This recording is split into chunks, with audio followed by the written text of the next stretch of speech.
नमस्कार प्यारे साथियों। तो साथियों हम देख रहे हैं कि आरबीएससी क्लास 12 भूगोल ज्योग्राफी यानी कि भूगोल।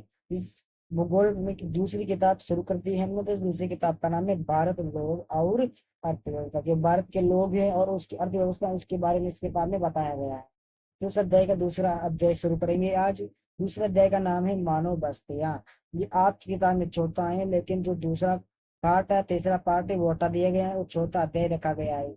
उसको हम किसकी दृष्टि से देखेंगे? अध्याय 2 के अध्याय से देखेंगे। 2024 और 25 के अंदर इस अध्याय को हटा दिया गया है साथ में।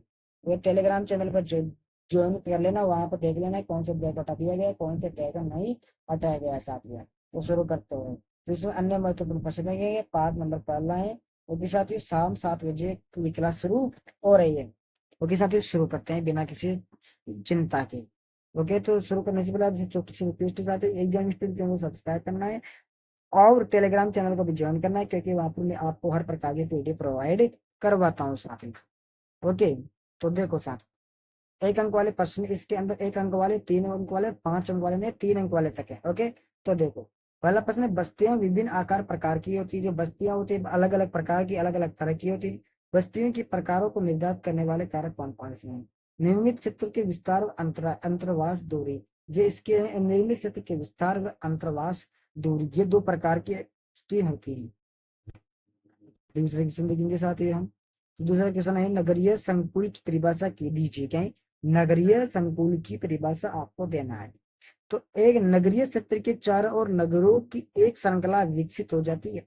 एक नगरीय क्षेत्र के चारों ओर क्या हो जाती है? एक श्रृंखला। नगरों की जो श्रृंखला होती है वो विकसन की फैल जाती है। या कभी कभी 2 या 2 से अधिक नगर एक साथ जुड़कर एक बड़ा नगरीय परिदृश्य बनाते हैं। इसी क्षेत्र में नगरीय संकुल रहते हैं। एक नगर होता है, उसके चारों ओर एक छोटे छोटे छोटे छोटे घर होते हैं, और उसके छोटे छोटे घर होते हैं, तो क्या कहलाता है? नगर हो जाता है। और कभी कभी तो जो नगर होता है बड़े बड़े नगरों के अंदर फैल जाता है। इसलिए क्या कहते हैं? उसका क्या कहते हैं? उसको कहते हैं नगरीय संकुलन।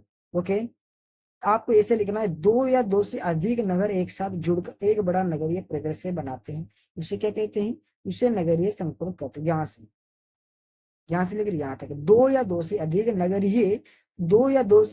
नगर एक साथ जुड़कर एक बड़ा नगर बनाते हैं। इससे नगर को नगरीय संकुल कहते हैं। बस आपको ये लिख देना है 2 नंबर, यानी कि 1 नंबर आपके पक्का, 1 नंबर का रहेगा या 2 नंबर का पक्के हैं।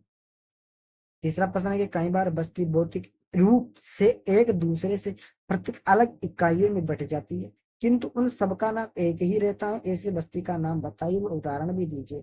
पल्ले बस्ती पन्ना हो गई, और पाड़ा पाली, पाड़ा पाली नांगड़ा व ढाणी, ये क्या हो गए? ये बस्तियों के नाम हो गई।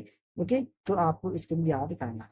चौथा क्वेश्चन है कि मानव भूगोल में मानव बस्ती के अध्ययन का क्या महत्व रहता है? मानव भूगोल हिंदी पढ़ रहे जो, इसके अंदर मानव भूगोल का क्या अध्ययन, क्या महत्वपूर्ण है, क्या है जरूरी है? तो देखो, मानव भूगोल में मानव बस्ती का अध्ययन वहां की जलवायु वातावरण का मानव से संबंधित दर्शाता है। जलवायु वातावरण यानी कि जो मानव रहता है उनके, मानव भूगोल में जो मानव बस्ती के अंदर जो चीजें उपलब्ध करवाई जाती है, उन सभी को पढ़ने के लिए इम्पोर्टेंट रहता है साथियों। क्योंकि बस्ती के प्रतिरूप का संबंध मानव के वातावरण, आसपास की परिस्थिति व जलवायु से प्रभावित होता है। मानव की बस्ती, मानव बस्ती, तो उसकी क्या इंपॉर्टेंट रहती है? वो चीजें दर्शाता है। मानव का वातावरण हो गया, आसपास की चीजें हो गए, मानव बस्ती की परिस्थिति हो गई, उनका जल प्रभाव, इस प्रकार जो भी चीजें होती है वो देखने को हमें मिलती है। पांचवा है कि भारत के 4 संकुलों में, संकुलों के यानी कि जो नगरीय संकुल है उनके नाम बताना है। मुंबई, दिल्ली, कोलकाता, चेन्नई, बड़े बड़े महानगरी है ऐसा।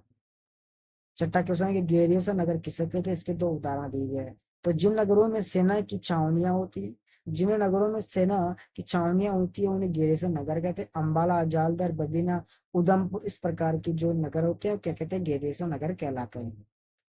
सातों किसान की ग्रामीण बस्तियों में मुख्य रूप से किस तरह की आर्थिक क्रियाकलाप होते हैं? तो ग्रामीण बस्तियों में मुख्य रूप से प्राथमिक क्रियाकलाप होते हैं। ग्रामीण बस्तियों में कृषि होते हैं, मछली पालन होता है, कृषि होती है, इस प्रकार की जो भी चीजें होती है ग्रामीण बस्तियों के अंदर आता है। पशुपालन हो गया, चारागाह हो गया, कृषि, मछली पालन, खेती, ये चीजें ये है ग्रामीण प्राथमिक क्षेत्र के अंदर है, आता है। आठवां किसान की ग्रामीण बस्तियों के प्रकार एवं क्षेत्रों को मिलाप की गई। पहला है गुच्छित बस्तियां। तो गुच्छित बस्तियां किससे मिलान होगा? तो इसका गंगा की उपजाऊ जलोढ़ मैदान, राजस्थान। ओके, ये कहाँ पर पाली जाती है? राजस्थान के अंदर गंगा की उपजाऊ जलोढ़ मैदान है गुच्छित बस्ती। दूसरा है अगुच्छित बस्तियां। ओके, तो इसका मिलान होगा इसके अंदर है दूसरे का घ से। तो इसका इससे हो जाएगा। गुजरात के मैदान पश्चिम बंगाल, तीसरा ही इसके सामने, तो तीसरे का हो जाएगा ख से, इससे हो जाएगा। तो छत्तीसगढ़ हिमालय की निचली घाटी मध्य में गंगा का मैदान। चौथा परीक्षित बस्तियां, तो इसका पहले से हो जाएगा मेघालय उत्तराखंड। चलिए इसका उत्तर यहाँ पर दिया गया है। ओके, तो ये मैदान हो गया। नवा के समय विकसित होने के समय के आधार पर निम्नलिखित नगरों को वर्गीकृत करते हैं। पाटलिपुत्र, पटना, तो पाटली यानी कि पटना है तो उसमें प्राचीन क्षेत्र है सारे। ओके, ख है हैदराबाद, तो ये मध्यकालीन नगर है। ग है पांडिचेरी, तो ये आधुनिक नगर है। ओके, ये नगरों के बारे में बताया गया कहाँ का कब से है। ओके, तो 10वां है कि महानगर एवं मेगा नगर में क्या अंतर है। आपको महानगर एवं मेगा नगर में अंतर पूछा जाए तो सारणी होती है, यहाँ पर आपको महानगर लिखना है और इधर मेगा नगर आपको लिख देना है। तो इसके बारे में जो अंतर रहता है वो आपको लिख देना है। आपको 5 नंबर पक्के है मेरे भाइयों। ओके, 1 नंबर का प्रश्न नहीं है, 3 नंबर का प्रश्न है। तो इस महानगर एवं मेगानगर में क्या अंतर है, तो 10 लाख से 50 लाख की जनसंख्या वाले को महानगर तथा 50 लाख से अधिक जनसंख्या वाले नगर को मेगानगर कहते हैं। यदि आप इस प्रकार से लिखोगे तो आपके लिए 3 नंबर का प्रश्न रहेगा, तो उसमें आपके 1.5 नंबर आएंगे मेरे भाई। ओके, ये आपको इस प्रकार लिखना है, बस आपको सारणी बनाकर अंतर बताना है। 11वां की भारत में प्रथम श्रेणी के नगरों की संख्या, प्रथम श्रेणी बड़े बड़े नगर, तो 423 नगर है। ठीक है, ये नगरों की जो सरणी है उसके बारे में बहुत सेपरेट वीडियो बना हुआ 1 घंटे। ओके, उसके अंदर बहुत अच्छे तरीके से मैं आपको समझाऊंगा, बस एक बार आपकी जो क्लास है वो संपूर्ण पहुंच हो जाए। अब देखेंगे 12वां क्वेश्चन कि भारत के 2 प्रमुख खनन नगरों के बड़े हैं रानीगंज और झरिया। ये क्या है, रानीगंज और झरिया ही भारत के 2 प्रमुख खनन नगरों के नाम है।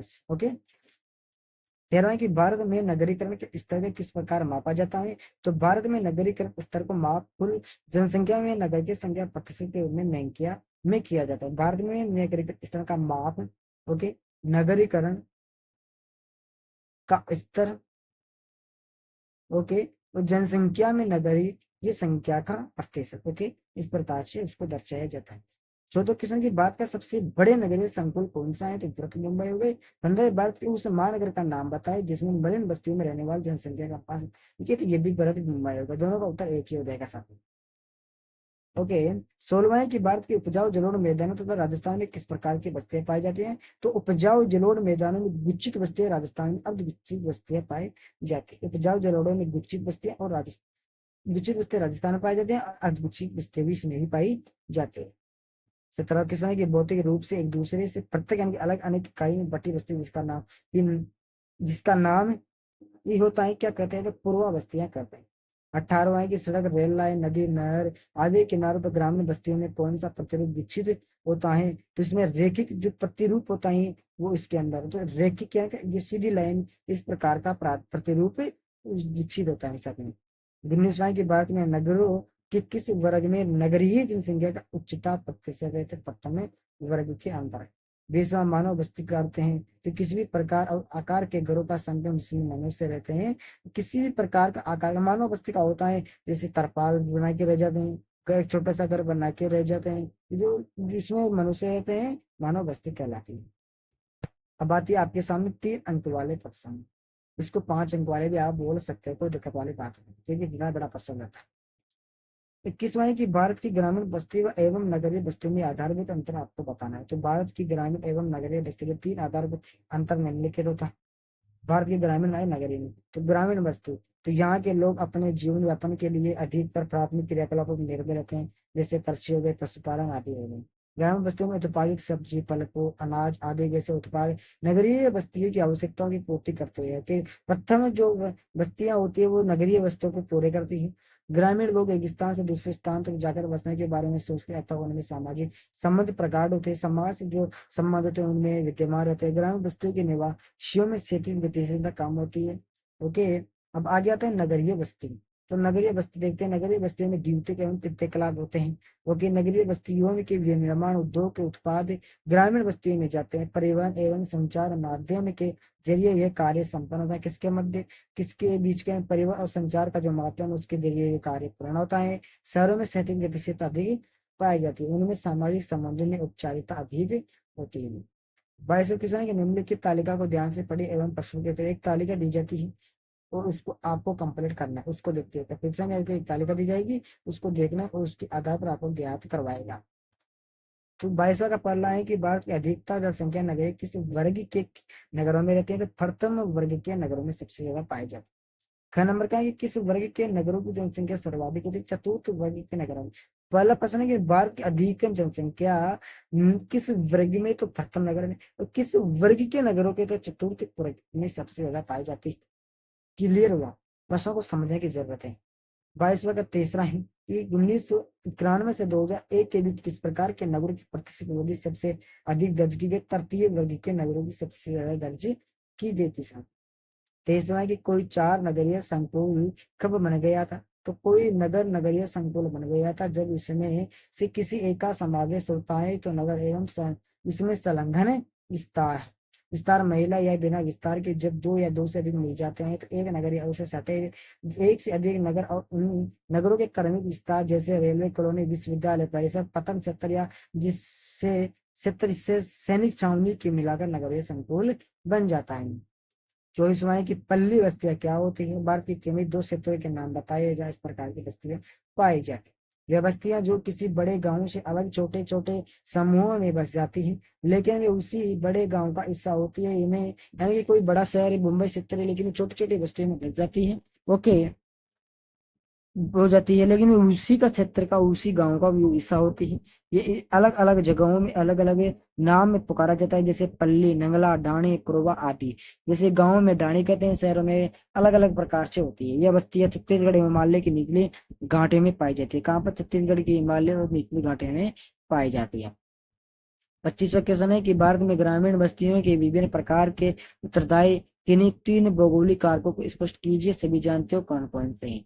तो देखो साथी, भारत में बस्तियों के विभिन्न प्रकारों के उत्तरदायी भौगोलिक कारक है। पहला, उच्चावच की प्रकृति। उच्चावच की प्रकृति मानव अपने निवास हेतु उच्च क्षेत्रों को बाढ़ व जंगली जानवरों सुरक्षित रहने के लिए चुना जाता है।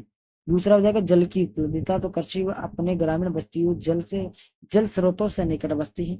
अगला तीसरा, उर्वरक मृदा। तो मनुष्य बसने के लिए उस जगह का चुनाव करता है जहाँ की मृदा के लिए कृषि उपयुक्त उपजाऊ हो। चौथा, उप जलवायु। तो मानव अपने निवास के लिए अनुकूल अच्छी जलवायु में रहना पसंद करता है। यदि आप इसमें लिखो तो हवा लिख सकते हो, जल लिख सकते हो, और मृदा लिख सकते हो। ओके, हवा आ गई, जल, हवा आ गया, जल हो गया, और इसमें वातावरण आता है एक, इसमें आप प्रकृति लिख सकते हो। क्योंकि चारों जो भौगोलिक कारक है वो इसमें आता है साथ ही। 26वें की भारत में आधुनिक नगरों में से कई एक अंग्रेजी शासन में विकसित हुए, इस कथन को प्रमाणित कीजिए। ये सच है कि भारत में आधुनिक नगरों में से कई नगर अंग्रेजी शासन में विकसित हुए थे। व्यापार के उद्देश्य से तटीय क्षेत्रों में नगरों का विकास किया गया। कैंटोनमेंट कैंप नगरों का विकास हुआ, जैसे जीटीबी नगर। विश्राम स्थलों को विकसित किया गया, पर्वतीय नगरों को विकसित किया गया। ओके, ये इसकी विशेषता बता रहा हूँ साथी में। मुंबई, चेन्नई व कोलकाता जैसे प्रमुख नोडों पर अंग्रेजों ने अपनी पकड़ मजबूत की तथा उन्हें विकसित किया। इस प्रकार से उन्होंने विकसित किया था साथी में। 27वां की ग्रामीण बस्तियों के विपरीत नगरीय बस्तियां सामान्यतः शांत और विशाल आकार की होती है। कथन को स्पष्टीकरण उचित तरह के देखिए, यानी कि जो कथन दिया उसका स्पष्टीकरण करना है और अपना उचित तरह यानी कि अपने बारे अपनी जो तरह के वो भी इसमें सहमत असहमत है। ग्रामीण बस्तियों के विपरीत नगरीय बस्तियां सामान्य शांत विशाल आकार की होती है, क्योंकि नगरीय बस्ती अनेक प्रकार के आकर्षित आर्थिक प्रशासनिक प्रक्रिया संलग्न आकर्षण करती आर्थिक प्रशासनिक कार्य में जुड़ी हुई होती है। नगर अपने चारों ओर क्षेत्रों से प्रक्रियात्मक रूप से जुड़ा हुआ होता है। वस्तुओं व सेवाओं के विनिमय के कारण नगर मंडी शहरों शहरों व नगरों की श्रृंखला से जुड़े रहते हैं, इसलिए नगर सहत व विशाल आकार के होते हैं। सहत यानी कि अच्छे प्रकार के होते हैं। 28वें के नीचे दी गई इसमें भी एक सारणी दी जाएगी और सारणी से पूछे जाएंगे आपके प्रश्न।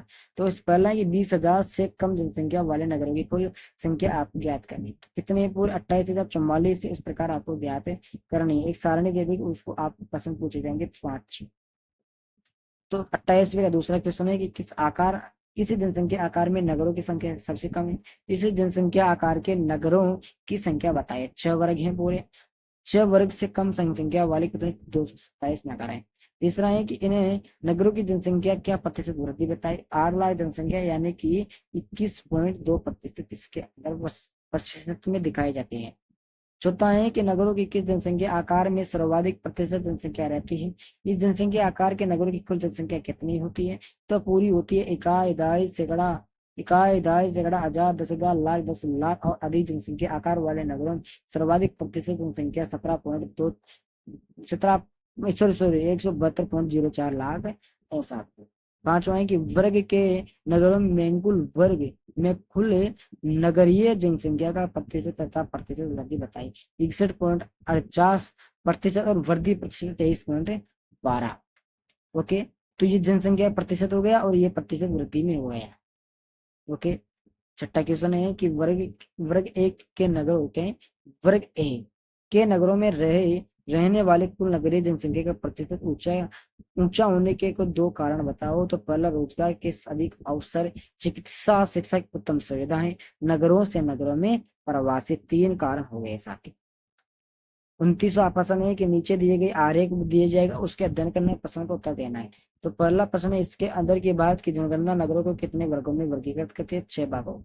दूसरा है, किस वर्ग के नगरों की जनसंख्या सबसे अधिक है? तो प्रथम वर्ग वाले। तीसरा, किस वर्ग के नगरों की नगरीय जनसंख्या सबसे कम है? तो 6 वर्ग वाला।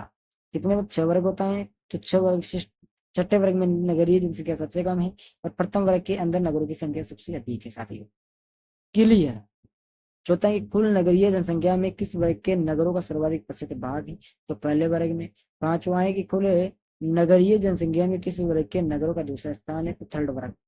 छठा है कि अब छठा दिया गया है कि अब ये दस रहे हैं कि दूसरे वर्ग के नगरों की जनसंख्या का आकार क्या है? तो 50 से 99 तक।